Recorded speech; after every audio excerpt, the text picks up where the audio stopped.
हमारा वायदा हमें दिए गए परमेश्वर के वायदों पर क्या होना चाहिए, आधारित होना चाहिए, उस पर टिका होना चाहिए। ठीक है, परमेश्वर कहता है मैं तुझे कभी नहीं छोड़ूंगा, मैं तुझे कभी नहीं त्यागूंगा। ठीक है, दूसरे शब्दों में हम कह सकते हैं कि मैं डर से ग्रस्त नहीं होऊंगा। ठीक है, अब यहाँ पर इसका मतलब यह नहीं है कि हमारे जीवन में डर नहीं आएगा, हमारे जीवन में भय नहीं आएगा, हमारी डर से परख नहीं होगी।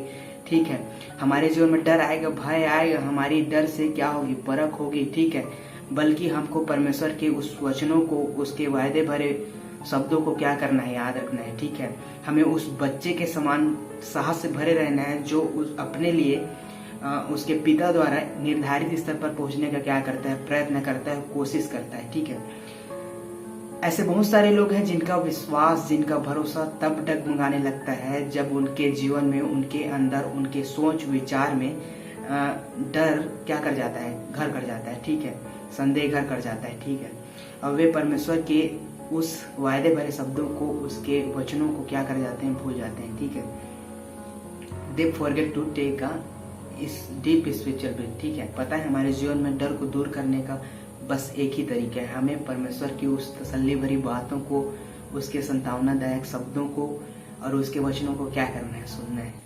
आप किस बात से डर रहे हैं भाई, चाहे कुछ भी हो, इसे आपको डरने नहीं देना है।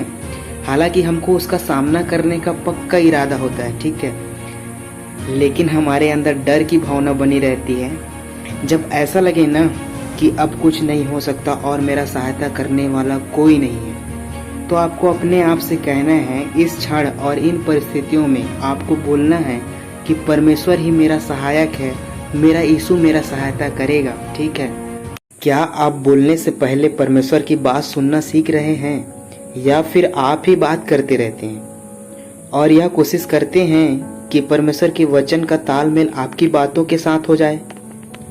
पहले आप अपने स्वर्गीय पिता के वायदे भरे शब्दों को, उसके वचनों को थामे रहो और फिर मजबूती से, दृढ़ता और साहस के साथ हिम्मत से कहो, मैं नहीं डरूंगा। इससे कोई फर्क नहीं पड़ता कि हमारे रास्ते में क्या बुराई या गलती आती है, क्योंकि परमेश्वर ने स्वयं कहा है, मैं तुझे कभी ना त्यागूंगा, I will never forsake you। हमें एक और इंसानी कमजोरी पता है, जब परमेश्वर के वायदे भरे शब्दों और हमारे अपने शब्दों और विचारों के बीच आती है। ठीक है, जब हमें यह पता चलता है कि हम मुश्किलों का सामना करने में कितने कमजोर हैं, ठीक है, तब वह मुश्किलें हमें और बहुत बड़ी नजर आने लगती है। हम न टिड्डियों की तरह बन जाते हैं और विश्वास करने लगते हैं कि परमेश्वर कहीं नहीं है, बल्कि हमें परमेश्वर की उस वायदे भरे बातों को, वचनों को याद रखना है। परमेश्वर ने कहा है, मैं तुम्हें कभी नहीं छोड़ूंगा, मैं तुम्हें कभी नहीं त्यागूंगा। क्या परमेश्वर का ओरिजिनल वॉइस सुनने के बाद हमने उसमें अपनी ताल मिलाना सीख लिया है? क्या हमें हमेशा यह कहने का साहस भरा रहता है कि हम यह कह सकें कि परमेश्वर मेरा सहायक है, या फिर हम डर के आगे झुक रहे हैं?